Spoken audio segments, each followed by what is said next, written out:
ভোটের আগের দিন নির্ভর বসুন্ধরা, আত্মবিশ্বাসে জয়ের বার্তা। আগামীকাল 29 এপ্রিল বিধানসভার দ্বিতীয় দফা নির্বাচন, তার ঠিক আগের দিনই একেবারে নির্ভর ও স্বস্তির মেজাজে ধরা দিলেন পূর্বস্থলী উত্তর বিধানসভা তৃণমূল কংগ্রেস প্রার্থী বসুন্ধরা গোস্বামী। এদিন মঙ্গলবার দুপুরে টানা প্রচারের ব্যস্ততা থেকে খানিকটা বিরতি নিয়ে সাধারণ দিনের মতোই মধ্যাহ্ন ভোজন সারতে দেখা যায় তাকে। দীর্ঘ নির্বাচনী প্রচারের পর এই মুহূর্তটিকে তিনি কাটালেন শান্ত ও স্বাভাবিক ছন্দে।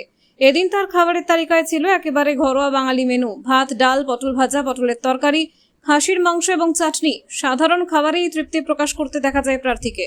খাবার টেবিলে বসেই তিনি জানান, টানা প্রচারের পর এই প্রথম নিশ্চিন্তে খাওয়ার সুযোগ পেলেন। একই সঙ্গে জয়ের ব্যাপারেও তিনি আত্মবিশ্বাসী বলে জানান। ভোটের আগের দিন প্রার্থীর এই নির্ভর মেজাজ ও আত্মবিশ্বাস রাজনৈতিক মহলেও আলাদা করে নজর কেড়েছে। পূর্বস্থলী থেকে প্রতিনিধি অত্রি চক্রবর্তীর রিপোর্ট, আনন্দ বাংলা 24x7। কালকে ভোট খাচ্ছেন, কি বলবেন? মেনুতে কি কি আছে? মেনুতে আছে ডাল, পটলের তরকারি, মাংস, লেবু, মিশো।